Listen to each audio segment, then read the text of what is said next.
কিন্তু অত্যন্ত দুর্ভাগ্যের বিষয়, এই নতুনভাবে স্বাধীন রাষ্ট্র হয়েছে, নতুন অভ্যুদয় হয়েছে, এই প্রেরণাটুকু মানুষকে যতটুকু না আশান্বিত করেছে আমাদের সংখ্যালঘুদের মাঝে, সেটি তত বিভৎসতার প্রতীক হয়ে এসেছে।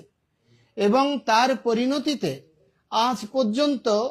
আমাদের এই বাংলাদেশের প্রথম সারির যতগুলো গণমাধ্যম রয়েছে তারা নিশ্চুপ রয়েছে, যেই তারা যথার্থভাবে এই সত্যগুলো উপস্থাপন করছে না।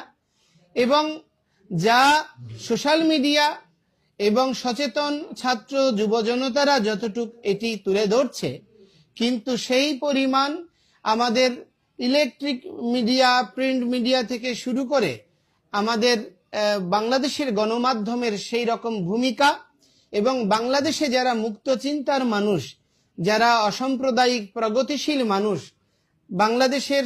রাষ্ট্র ব্যবস্থায় যারা প্রথিতযশা বুদ্ধিজীবী, তাদের ঠিক সেই রকম সোচ্চার দেখা যাচ্ছে না। কিন্তু এই দুঃখের মাঝেও আমাদের কিছুটা হলেও আশা জাগিয়েছে বাংলাদেশের রাজনৈতিক দলসমূহের শীর্ষ নেতৃবৃন্দ, যথাক্রমে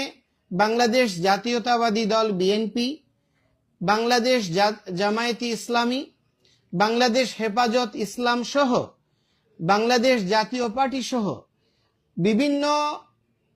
রাজনৈতিক দলের নেতৃবৃন্দরা এই পরিস্থিতিতে সনাতনীদের পাশে দাঁড়ানোর জন্য, বিভিন্ন মঠ মন্দির সুসংরক্ষণের জন্য আহ্বান জানিয়েছে। এটি এই প্রথম সর্বদলীয় একটি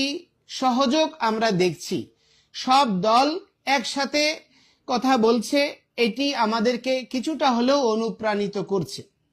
এবং হেফাজতে ইসলাম থেকে শুরু করে জামায়াতে ইসলাম, বিএনপি সহ অনেক রাজনৈতিক দলের নেতৃবৃন্দ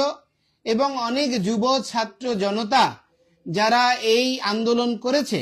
তাদেরও অনেকে বিভিন্ন মঠ মন্দিরের পাশে দাঁড়াচ্ছে, এটাও আমাদেরকে কিছুটা হলেও আশ্বস্ত করেছে। কিন্তু আমাদের ভাববার বিষয় এবং আমাদের জাতিরাষ্ট্রে সমস্ত মানুষের ভাবনার বিষয় হচ্ছে এই,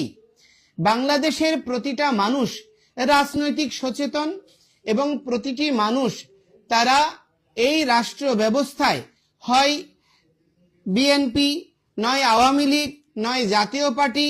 নতুবা জামায়াতে ইসলামী বা হেফাজত ইসলামের সঙ্গে কোনো না কোনোভাবে যুক্ত। তো সমস্ত দলগুলির অনুগামীরা সারা বাংলাদেশে ছড়িয়ে ছিটিয়ে রয়েছে। সবাই যদি সচেতন হয়, সবাই যদি আন্তরিক